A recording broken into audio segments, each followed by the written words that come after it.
Navarrestatu pentsamendua, el pensamiento del Estado de Navarra.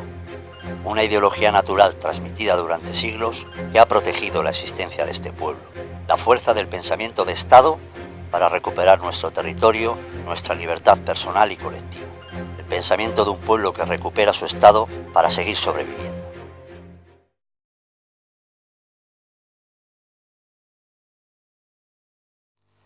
De nada sirve hablar de derechos de un pueblo, de libertad, de independencia, de opresión, de ocupación, de falta de democracia, de derechos sociales, del euskera, si no vamos a la raíz del conflicto que mantiene este pueblo. Y no es otro que las conquistas por parte de España y Francia de los territorios que conformaban el Reino de Navarra. Obviar estos datos es hacer política regional y entregar al enemigo la fuerza ideológica que conlleva ser un Estado conquistado y ocupado.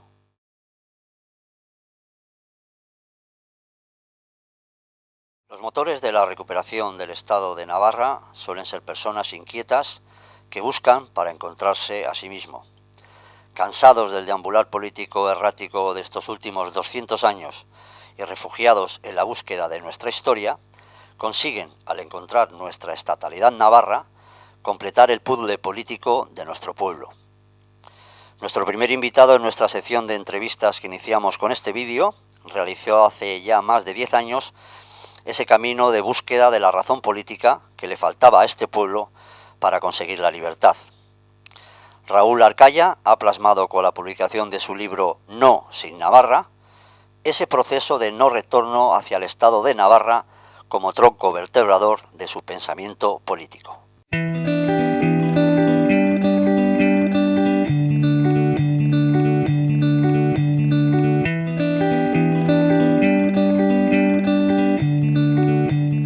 Bueno, Raúl Arcaya, eskerrik asko etortzeagatik, hasiko gea.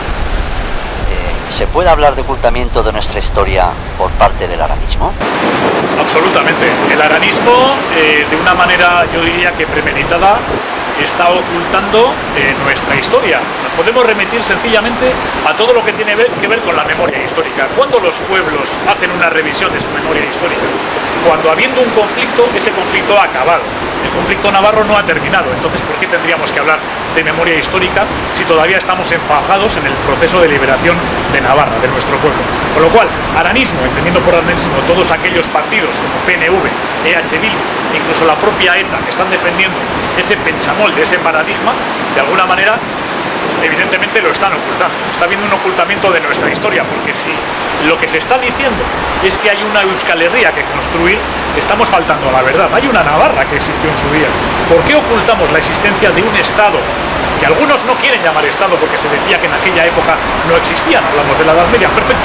Llamémosle unidad política libre, autónoma, más que autónoma, incluso soberana. ¿Por qué ocultar que hubo un Estado llamado Navarra y que ese Estado fue libre y que fueron otros dos estados o unidades políticas soberanas que minaron su soberanía? ¿Por qué no decirlo? Tanto cuesta. El aranismo evidentemente lo está ocultando. Aranaren pentsamenduarekin jarraituz, zazpi probintzien mapa gure buruetan sartu dute. Euskararen herria dala esaten dute. Gure ikuspuntutik mapa hori oso mugatuta dago, eta historiari dagokionez, inoiz ez da saldu Europako historiaren mapa politiko sarretan. Nola ikusten duzu aranismoaren teoria gure herriaren mapa deskribatzeko? Bueno, nik esango nuke Euskal Herria edo zazpiak bat, esaten dugun bezala, Luis Luciano Bonaparte mapa egileak deskribatu zuen bezalaxe, hori esan nahi du, ez da? Euskararen mapa da. Azken batean, zen lurraldetan hitz egiten zen euskara. Horrela deskribatu behar dugu Euskal Herria edo zazpiak bat mapa. Tamalgarria da, benetan gaur egun abertzaletasunetik deskribatzen ari den herria. Gauza bat da hizkuntza eta beste gauza da politika. Gaur egun Errioxako iaia eremu guztietan iaia euskara ez da hitz egiten. Horrek esan nahi aldu Errioxa ez dela Navarraren parte bat edo zati bat, ez. Zer gertatzen da Burgosen gauza bera, zer gertatzen da Kantabriaren ekialdean. Euskaraz hitz egiten alda, ez, baina horrek esan nahi du Navarraren zati bat ez dela. Nik uste dut nahiko garbi bereiztu behar dugu zein den politika, zein den Navarra, eta zein den hizkuntza Euskal Herria. Eta esaten dugun bezala, konzeptu bateragarriak dira. ¿Podemos considerar por aranismo la corriente encarnada por el PNV y la autodenominada izquierda abertzale? Es decir, lo que se suele llamar el nacionalismo vasco. Absolutamente. El aranismo, al fin de cuentas, es la corriente ideológica, en este caso inventada, vamos a decirlo así, o surgida de la pluma de Sabino Arana. Sabino Arana tuvo su importancia en su momento. Sabino Arana fue un revulsivo para este pueblo y en esos términos ha de ser aceptada su contribución.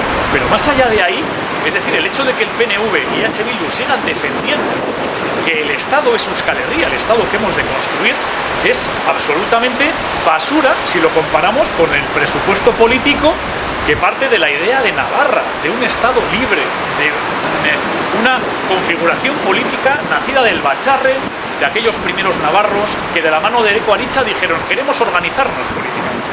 Según el institucionalismo que con siglas vascas opera en todo Navarra, el sujeto político sería todo el que viva y trabaje en los territorios del Estado ocupado de Navarra. Y por lo tanto, tendrían derecho a acordar cuál sería el futuro de nuestra nación. ¿Qué opinión te merece estos planteamientos? Evidentemente, normalmente cuando se habla en términos de derecho de autodeterminación, de consultas populares, por lo general se está pensando en Araba, Guipúzcoa, Vizcaya, Alta Navarra, Baja Navarra, Lapurdi, Zuberoa, pero si tenemos en cuenta los territorios en los cuales se configuró esa Navarra histórica, que funcionó como Estado soberano, como reino soberano, como le queramos llamar, ¿por qué nos tenemos que circunscribir solo a los territorios de Euskal Herria? ¿Por qué no podemos consultar también a los riojanos, a los cántabros, a los burgaleses, a los aragoneses, a toda la gente del Bear, si ellos también han formado parte de Navarra? Me parece mucho más justo plantearlo de ese modo. ¿No es en sí contradictorio hablar sobre cuál debe ser el estatus de Navarra cuando se trata de un Estado ocupado? Lo tengo muy claro. El estatus de Navarra es un Estado, me gusta decir, que está en el refrigerador, está en el congelador. Es un Estado al cual todavía le quedan restos de sus viejas instituciones, pero es un Estado secuestrado, lo cual para mi gusto equivale a decir que es una colonia. Lo tengo clarísimo, yo creo que no caben ambajes en ese sentido. Yo entiendo que es una afirmación que para muchas personas es molesta. Quedan colonias todavía en el mundo. Navarra es colonia de España y Francia y por lo tanto hay que pensar que a la hora de decidir el futuro de este pueblo, en primer lugar hay que pensar en términos de quién es colono y quién es natural del país. Para mí, el cuerpo de la Guardia Civil es un cuerpo colonizador. Esas personas, ¿hasta qué punto pueden considerarse miembros del sujeto político, que es al final el que tiene que decidir el futuro de su país, de su pueblo? Evidentemente, la Policía Nacional tampoco tendría derecho a participar en ese sujeto político. Otras personas que no pertenezcan a estos cuerpos de seguridad, a estos cuerpos policiales, que no pertenezcan al ejército, bueno, pues tenemos todos en mente muchas personas de la clase política que han nacido en este país, han nacido en Navarra y sin embargo consideran que pertenecen al sujeto político español. Entiendo que en Francia ocurre otro tanto de lo mismo. En ese sentido, yo pienso que quienes tienen que decidir son ante todo quienes se consideran pertenecientes a ese sujeto político llamado Navarra. ¿Produciría un cambio político profundo en el seno de nuestro pueblo el hecho de enfocar la raíz de nuestro problema nacional de una manera distinta a la que hoy conocemos? Es decir, de pensar en que somos una nación sin Estado a interiorizar de que somos un Estado ocupado. ¿Y qué consecuencias podría tener esto en nuestro nuevo enfoque? Yo pienso que cambiaría muchísimo, porque además sabemos que hay una legislación internacional que de alguna manera regula las situaciones de hecho en las cuales un Estado ha sido colonizado por otro, más aún cuando se trata de una colonización y de una conquista por la fuerza, y yo creo que cambiaría muchísimo, porque de pensar que somos Euskal Herria a pensar que somos un Estado ya existe un salto cualitativo, pero si además afirmamos con rotundidad que somos un Estado ocupado y colonizado, el derecho internacional está a nuestro favor y los derechos de un pueblo, en este caso de un Estado que ha sido conquistado, no prescriben. Toda conquista genocida puede describirse como un crimen que no prescribe. Orain, Ezker Abertzaleak eta beste talde batzuek gure esku dago plataforma eta kanpaina aurkezten dizkigute. Askok pentsatzen du independentziarako bide bat dala, baina gure esku dago plataformako arduradunek ezetz esaten dute. Zer pentsatzen duzu proiektu berri horri buruz? Bueno, nik esango nuke gure esku dago aintzinean edo arestian egon diren proiektuen izpilua da edo ez dakit, reflejoa da, ezta? Azken batean gure esku dago betiko oinarritzen da, hau da. Guk badaukagu erabakitzeko eskubide bat eta eskubide horren bitartez lortuko dugu gure herriaren askapena. Nik uste dut beste proiektu ez dakit maltzurra esatea agian basatikeria den ala ez, baina behintzat nik ez nuke esango gure esku dago proiektuaren bitartez gure herria askatasunean edo askatasuna lortuko duenik. Nik uste dut gure esku dagoren ikuspuntua erabat okertuta dago. Guk ez dugu jendeari edo ez genioke jendeari galdetu beharko aizu, zu independentea izan nahi alduzu. Ez, independentzia hartzen da, ez da inorri eskatzen. Bereziki, estatu independente bat izan garela kontutan hartuz. Beraz, zertarako pertsona bati galdetzea aizu, independentea izan nahi duzu? Ez, zu independentea izan zinen arestian. Beraz, zenolako boskazioak edo prozesuak eraki behar ditugun independenteak izan baldin bagara. ¿Puede conseguir la independencia desde dentro del entramado institucional, judicial, educacional, militar y económico de España y Francia? ¿O de lo contrario, solamente fuera de esas estructuras hay margen de maniobra para conseguir el objetivo? Efectivamente, yo creo que dentro del entramado institucional español o francés, lo mismo me da que me da lo mismo, no hay manera de encontrar un camino hacia la independencia, porque esos entramados institucionales estatales ya están coartando nuestra libertad.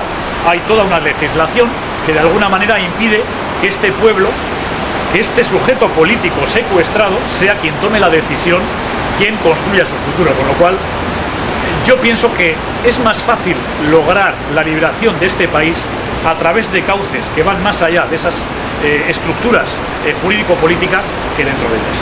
¿Podemos considerar a estas alturas que definitivamente el aranismo representa a las instituciones españolas? En el pasado yo era reacio a pensar que las instituciones vascas iban más allá del españolismo y ofrecían algo nuevo, pero es que en realidad las instituciones vascas que hoy en día conocemos, navarras, si lo preferís, tanto la Comunidad Autónoma Vasca o Navarra Occidental, tanto la Alta Navarra, tantos los territorios que están inmersos en ese magma de Pirineos Atlánticos, no dejan de ser instituciones que existen gracias por un lado a la Constitución española y gracias por otro lado a la Constitución francesa. Sin el permiso de esos dos estados, esas instituciones no existirían, con lo cual, evidentemente, el aranismo, queriéndolo o sin querer, está contribuyendo a fortalecer el sistema estatal francés, el sistema estatal español, que son los que coartan la libertad de Navarra.